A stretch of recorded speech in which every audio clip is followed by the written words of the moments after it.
If you're looking for a car that turns heads everywhere it goes and has that sexy curb appeal and oozes premium quality that even the baseline is called a premium, then this, the Genesis G70, is one to consider.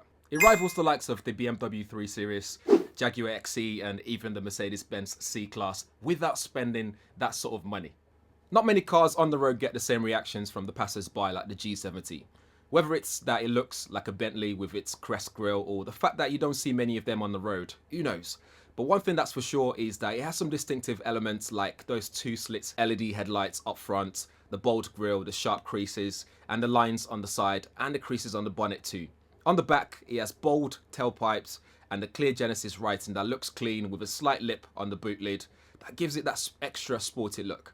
It genuinely looked fantastic in this Havana red colour, and especially when it's clean, it just pops when the weather is nice and bright outside. The exterior isn't where it's all at though for the G70. On the inside we have the sport line with all the bells and whistles, so Napa leather, heated seats and steering, an innovation pack that gives you cameras on a 3D instrument cluster that shows up when you indicate to reveal your blind spot, and the head-up display, which I also love. I definitely love what they've done with the cameras in the dash here. So when you indicate left, it shows the camera on the left side. When you indicate right, it shows the camera on the right side.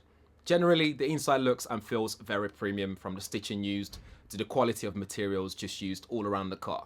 Generally, the build quality feels solid, but I did get times where the headlights looks a bit loose when going over micro speed bumps. So it looks a bit shaky. You do get a good mix of buttons, and although the 10.25-inch infotainment display is neatly laid out, it still felt a little small and not one you can easily operate while you're on the move, although you should have been operating this whilst on the move. There's also a good mix of tech inside with Android Auto and Apple CarPlay mirroring. You got USB-C ports and USB-A ports for the front and back passengers. You got wireless charging, which is available for compatible devices.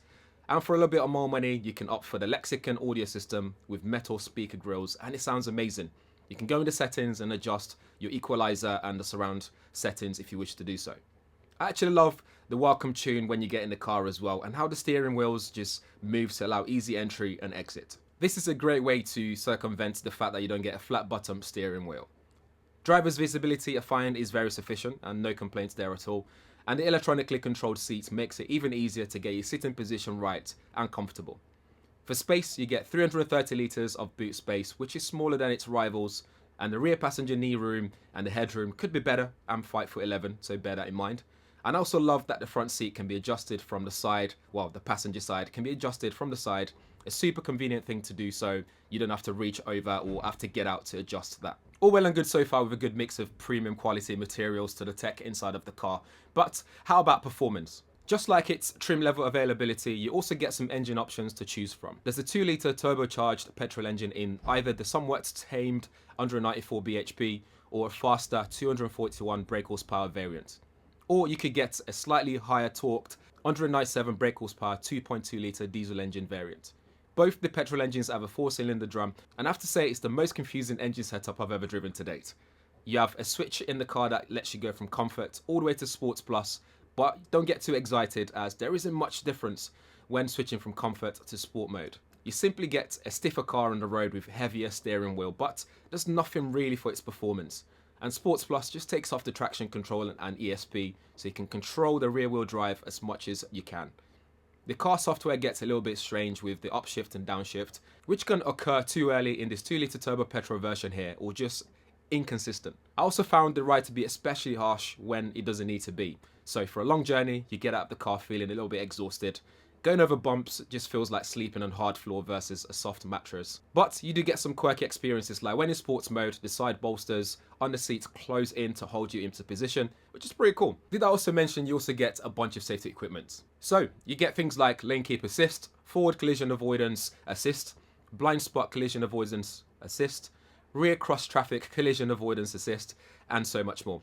Lane keep can be annoying though with the way it takes over the steering when changing lanes if you forget to indicate. Overall, the G70 is more than you pay for, really and truly. It uses premium quality materials, it's got a lot of tech, lots of safety features, and it looks dazzling on the road as well. My only qualms with it though is that I wish it just drove better. Maybe a lot smoother when on the long journeys, and maybe when I really need to go to sports mode and I can actually feel the sports mode in action. Genesis should have committed to making it either a comfortable car for the commuter or make it sporty for someone who's into their cars, or maybe give it a bit more distinctive feel in each drive mode.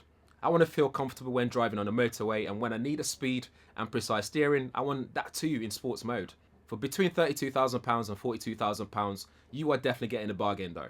And that's it for the Genesis G70. As always, let me know what you think in the comments below. If you have any questions, drop them there as well. I'll do my best to answer those for you. In the meantime, if this is your first time around here, please do smash that subscribe button and the bell notification as well. So every time there's a car video that you might like up on the channel, you get notified. Please do check out other videos as well on the channel. There are some cool tech videos up in there that you might like. Thanks for watching.